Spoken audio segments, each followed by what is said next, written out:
sporcumuz, bakın hocamızın da ismini taşıyan Necmettin Erbakan Akbuz kardeşimizi davet ediyorum.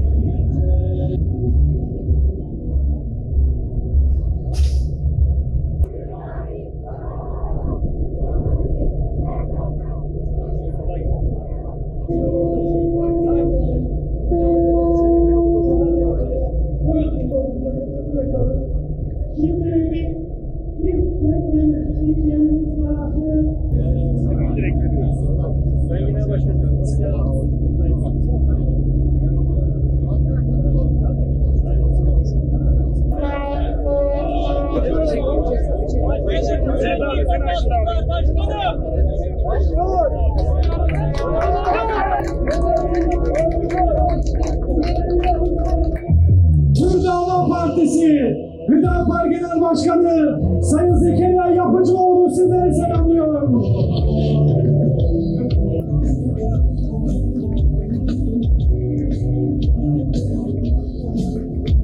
Bugün bu kalabalığı, Filistin için ayağa kalkan mazlumların sesi olan tüm kalabalığı görelim.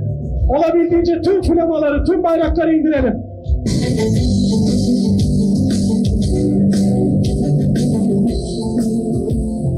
Yurdumuzda ve dünyada Filistinlerin sesini, buradaki taşkın kalabalığın bir şey yapıyormuş gibi lafla geçiştirmek başka şeydir. Laf yetmez. Başlı sivil demeden katliamlara giriştiler. Terör devleti İsrail'in Gazze'ye ablukası yeni başlamış bir hadise değil. Karadan, denizden, havadan uygulanan abluka onlarca yıldır Gazze'ye nefes aldırmıyor. 2023'ten itibaren sadece bu şiddetin dozajı arttı. Gazze'deki katliamın boyutu değerli İstanbullular o kadar büyük ki resmi rakamlar 50.000 dese de Birleşmiş Milletler özel raportörü Gazze'de katledilen Filistinli sayısının 400.000'i geçtiğini söylüyor. Değerli kardeşlerim, kıymetli Filistin dostları, sanmayın ki hedef sadece Gazze'dir. Sanmayın ki hedef sadece İran'dır. Hedef Siyonist zihniyetin arz-ı mevhut planıdır. Hedef Büyük İsrail projesidir. Hedef Şam, Halep, Bağdat'tır. Hedef Tahran, Tebriz, İsfahan'dır. Hedef Kahire, Sana, Cidde'dir. Hedef Beyrut, Amman, Trablus'tur. Hedef Urfa'dır, Diyarbakır'dır, Mardin'dir, Ankara'dır, İstanbul'dur. Hedef Türkiye'dir arkadaşlar, Türkiye. Bu yüzden bana dokunmayan yılan bin yaşasın yaklaşımı sonu bir felakettir. Çünkü o yılan bütün dünya için çok büyük tehdittir. Ve insanlığın ürettiği bütün evrensel değerleri zehirlemektedir. Değerli kardeşlerim, 7 Ekim 2023'ten bu yana tam 617 gün geçti. Bu ülkenin güzel insanları tarafından Türkiye'nin dört bir tarafında defalarca basın açıklamaları yapıldı. Büyük ya da küçük birçok topluluk İsrail'in uyguladığı soykırıma karşı Gazze halkının yanında olduğunu göstermek için sokaklara döküldü, meydanlara çıktı. Biz başta Türkiye olmak üzere bölge ülkelerinin hükümetlerinden ne kınama bekliyoruz ne de lanetleme bekliyoruz. Türkiye'de iktidar sivil toplum kuruluşlarıyla bizimle yani muhalefet partileriyle birlikte harekete geçmeleri için bölge ülkelere sesleniyor. Bölge ülkelerinin liderlerine sesleniyor. Uluslararası kuruluşlara sesleniyor. Ekranlarda, meydanlarda, meclis kürsülerinde çok fiyakalı, çok havalı konuşmalar yapıyorlar. Peki iktidar bütün bunları yapınca neler oluyor? Söyleyeyim neler olduğunu. İnsani yardım amaçlı Merdin gemisi İsrail tarafından engellenirken aynı gün bomba üretiminde kullanılacak tam 393 ton çelik yüklü olan Vela gemisi Mersin limanından İsrail'e hareket ediyor. İsrail'e sevkiyat yapan gemiler limanlarımızı kullanmaya devam ediyor. Bakü-Ceyhan boru hattından İsrail'e petrol sevkiyatı hala devam ediyor. varil başına $1.27 hesabımız hala devam ediyor. Değerli arkadaşlar, belki de en acısı ne biliyor musunuz? Bu işin en acısı ülkemizdeki güçlerden İsrail'le istihbarat paylaşımı hala devam ediyor. Bütün bu yapılanları dile getiren Filistin dostu gençlere yönelik engellemeler, gözaltılar, tutuklu ya da tutuksuz yargılamalar bugün hala devam ediyor. Buradan iktidara sesleniyoruz. Amerika ile iş tutmaya mecbur değilsiniz. İsrail ile iş tutmaya mecbur değilsiniz. Küresel sermayeye, neoliberal politikalara boyun eğmeye mecbur değilsiniz.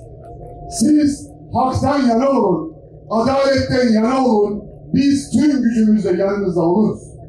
Siz başta kendi insanınızı ötekileştirmekten vazgeçin. Bu ülkenin her insanına adalet ve merhamet duygusuyla yaklaşın. Kutuplaştırmayın, ayrıştırmayın, insanımızı kriminalize etmeyin, biz bütün gücümüzle yanınızda oluruz. Hepimiz biliyoruz ki Türkiye'de yaşayan herkes hiçbir ayrım gözetmeksizin emperyalist işgal karşısında, soykırım karşısında Filistin'in yanındadır, Gazze'nin yanındadır. Filistin ve Mescid-i normal bir bölge değildir. Filistin ve Mescid-i diğer devletler gibi normal bir devlet değildir. Filistin bir itikat meselesidir. Filistin bir inanç meselesidir. Mescid-i bizim tarihimizdir ve geleceğimizdir. Bundan dolayı Filistin meselesine inancımızdan dolayı sarılmamız gerekiyor. Mescid-i Aksa'ya itikadımızdan dolayı sarılmamız gerekiyor. Bizim Siyonizmle olan savaşımız yeni bir savaş değildir. Çok daha eskilere dayanmaktadır. İslam'ın doğuşundan beri gelen hak ve batıl savaşıdır. Bizim şu an İsrail'le olan savaşımız ise sadece 2023'ten bu yana değil, İsrail'in bizi işgal etmesinden bu yana olan bir savaştır. Sizin bugün burada Filistin ve Mescid-i Aksa ile beraber göstermiş olduğunuz duruş, insanlığın yanında olduğunuzun göstergesidir. Biz inanıyoruz ki Mescid-i Aksa'nın ve Filistin'in özgürlüğüne kavuşması, işgalden kurtulması, o Amerikan başkanının yapmış olduğu anlaşmalarda değildir.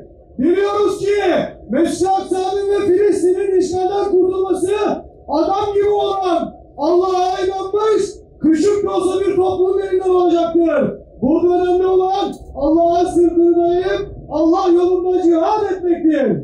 Biliyorsunuz 2 gün önce bu katil Siyonist varlık İran'a saldırdı. Bundan sonra yarın Pakistan'a saldıracak. Bunu da yetinmeyecek. İşgallerini devam ettirecek ve bir sonraki gün Türkiye'ye de saldırmaya gelecek. Emin olun ki bunların derdi Filistin'i işgal etmek değil. Bunların derdi Mescid-i Aksa'yı işgal etmek değil. Bunların derdi İslam ümmetini işgal etmektir. Filistin davası normal bir dava değildir. Filistin davası İslam ümmetini tek bir dava arkasında toplayan bir davadır. Şu anda da Türkiye devletinin, Türkiye hükümetinin, Türkiye halkının ve Türkiye siyasi partilerinin üzerine düşen görev ise kendi rolünü üstlenmek ve Mescid-i Aksa'nın, Filistin'in, Gazze'nin hamisi olmaktır. Değerli dostlar, evet, tam 615 gündür Gazze saldırı altında. Gazze'ye ölüm yağıyor, Gazze'de vahşet yaşanıyor, soykırım yaşanıyor. Siyonist vahşiler, soykırımcı katiller çiğnemedik bir kırmızı çizgi bırakmadılar. Savaşlarda kullanılması yasak silahları, savaşlarda asla vurulmaması gereken hastaneleri vurmak suretiyle kullandılar. Savaşlarda asla öldürülmemesi gereken çocukları fosfor bombalarıyla katlettiler. Hastanelerde, acil servislerde yalnız başlarına bırakıp öylece ölüme terk ettiler köydeki çocukları. Siyonistlerin bu pervasız saldırılarının altında yatan sebep nedir? bu ideolojilerine bu kadar bağlı olarak korkmadan her gün yeni bir yere ya da aynı anda 5-10 yere saldırma cüretini nereden buluyorlar? Gerçekten güçleri ellerindeki son teknoloji silahlardan ya da onları arkalayan Amerika gibi süper güçlerden de kaynaklanıyor. Hayır. Ben kanaatim olur ki asıl sebep, asıl güç aldıkları nokta bizim dağınıklığımızdır. 20 aydan beridir orada bir katliam yaşanıyor. Meydanlar dolup boşalıyor. İnsanlar sloganlar atıyor. Bağırıyor, çağırıyoruz. Yardım konvoyları yollara çıkıyor. Kınamalar gürle, ama maalesef bu katliamı bugüne kadar durduramadık. Belki de bizim sorunlarımızdan birisi şudur. Daha önce de çok söyledim, bir kez daha tekrar edeyim. Her birimiz kendi yaptıklarımızı yeterli görüp bir başkasının yaptığını küçük görmeyelim lütfen. Her yapılan değerlidir. Ama toplamda hepimizin yaptıkları yeterli olmamıştır. Eğer olsaydı bugün orada katliam durmuş olurdu. Hepimiz söylüyoruz. Siyonist güçten anlar. Merhum Erbakan Hoca'ya bir kez daha rahmet olsun. Evet, Siyonist güçten anlar. Peki o gücü kim kullanacak? Bu meydandaki siviller mi? Gazze'deki kardeşleriniz sizden dua bekliyor.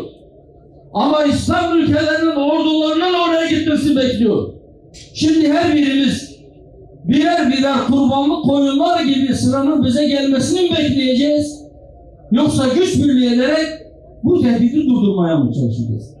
Asıl olması gereken aslında bu Siyonist terör örgütünü devlet olarak tanımaktan vazgeçmektir. Bizim talebimiz budur.